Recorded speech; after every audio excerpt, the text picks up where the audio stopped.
महाराज जी, शिव की उत्पत्ति कहाँ से हुई है, कैसे हुई है? हर हर महादेव। देखिए, ये तो एक बहुत बड़ा प्रसंग है कि शिव की उत्पत्ति से पहले क्या था। वेद आदि भी ठीक से स्पष्टता से कुछ भी उत्तर नहीं दे पाते।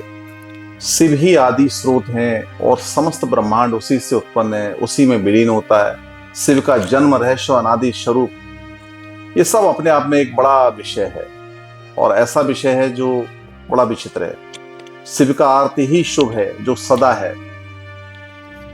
शिव किसी माता पिता से उत्पन्न नहीं है। सृष्टि के आरंभ में जब केवल नाद, ध्वनि और शून्य था, उसी शून्य में जब चेतना की पहली कंपन लहर उठी, वही शिव तत्व कहलाई।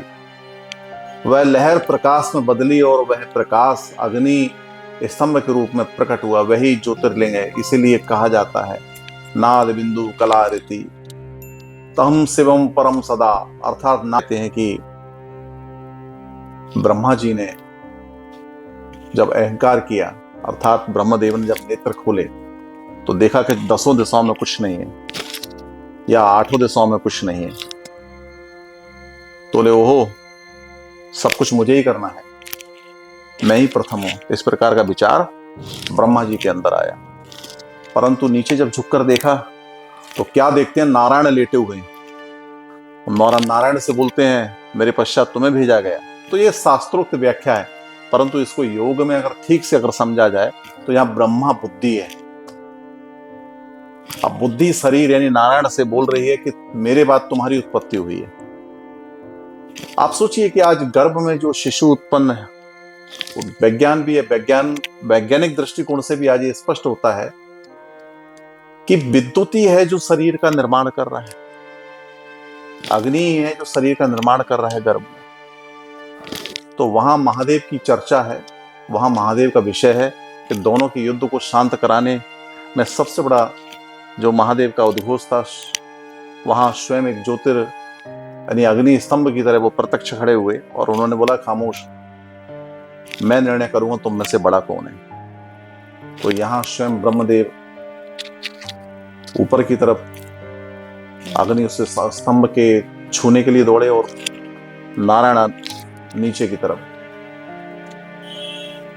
युग युगांतर के बाद भी जब कुछ ऐसा प्रत्यक्ष नहीं हुआ, तब ब्रह्मदेव लौटे, नारायण लौटे, क्षमा याचना की और एक्सेप्ट किया कि आप ही सर्वसत्य हैं। अर्थात महादेव ने बोला, बोलो नारायण, क्या जाना तुमने? तो नारायण बोलते हैं कि आप ही सत्य हैं।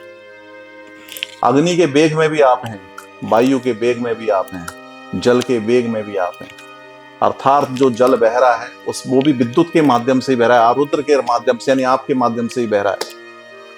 तो यहाँ स्पष्ट हो जाता है कि जब गर्भ में शिशु पल रहा है, वो उसकी उत्पत्ति किस प्रकार से हो रही है। अगर ऊर्जा का वो स्रोत जो विद्युत स्वरूप ना हो तो बच्चे की उत्पत्ति में वो सारे अंग बनने में सहायक ना हो।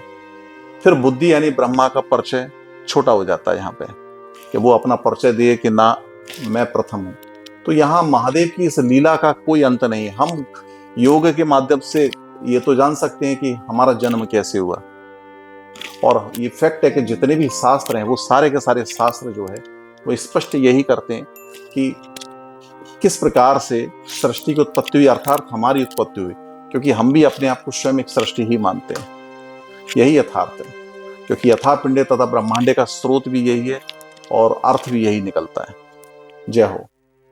महाराज जी, देखिए, जन्म का तो, उत्पत्ति का आपने बता दिया, लेकिन जो सबके मन में एक सवाल आता है कि हम नॉर्मली अगर भगवान के बारे में बात करते हैं, उनका नॉर्मल नाम है माता लक्ष्मी, सरस्वती कह ले, ठीक है, लेकिन जब महाकाल की बात आती है, भोलेनाथ की बात आती है, तो इकलौते ऐसे भगवान है जिनके नाम के आगे महा का प्रयोग किया गया है। इसके पीछे का कारण क्या होता है? महादेव के अनेकों नाम है और महादेव के विषय में तो ये कहा जाता है कि जब तक सृष्टि थी या रहेगी या जब से है, तब से वो किसी न किसी रूप में यहाँ लीलाएं कर रहे हैं। महादेव के अनेकों नाम है, महादेव के अनेकों अवतार हैं और ये फैक्ट है। महाकाल अर्थात वो स्वरूप, महा तो जब भी लगेगा जो विशेष होगा। एक तो है काल, एक है महाकाल। आप सोचिए, काल का अर्थात समय, जो समय का प्रतीक है, जिसके अधीन समय है। यानी आप सोचिए, आपकी आयु निर्धारित है, मेरी आयु निर्धारित है, हर किसी की व्यक्ति की एक आयु है, जो इसकी एक अपनी एक सीमा है। अब जो जिसकी सीमा ही नहीं है वही वहां है, अर्थात जो अनंता है, जिसका पता ही नहीं है वो कब से है और कब तक है।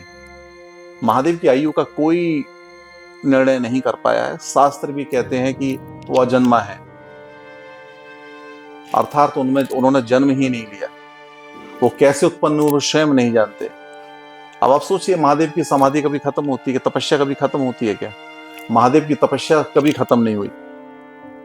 महादेव तो हमेशा तपस्या रहते हैं। जब वो तपस्या रहते हैं और शास्त्र ये कहता है कि किसी ने उनकी समाधि भंग कर दी, तो उन्होंने क्या किया, एक तांडव प्रारंभ कर दिया करना, अर्थात प्रलय प्रारंभ हो गया।